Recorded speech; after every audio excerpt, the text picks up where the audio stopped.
النادي الاهلي بيتعادل مع البنك الاهلي تعادل سلبي، ومش مستغرب من التعادل. ليه مش مستغرب من التعادل؟ لان المشاكل اللي حصلت في النادي الاهلي الاخيره دي لازم يبقى ليها توابع، سواء خارج الملعب او داخل الملعب. فتوابعها بدات بتظهر عليك اهو ماتش ماتش.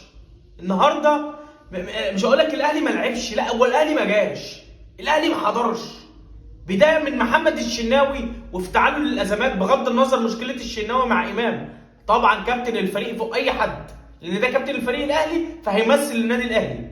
ماليش دعوه بالنقطه دي. النقطه الاهم بالنسبه لي هو ليه الشناوي ما بيقعدش دكه لشوبير؟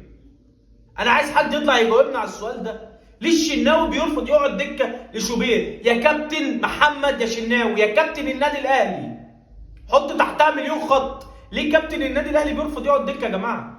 انا كلاعب لسه داخل الاهلي ما بقاليش سنه ولا اتنين، واشوف التعامل ده من كابتن الفرقه للاعب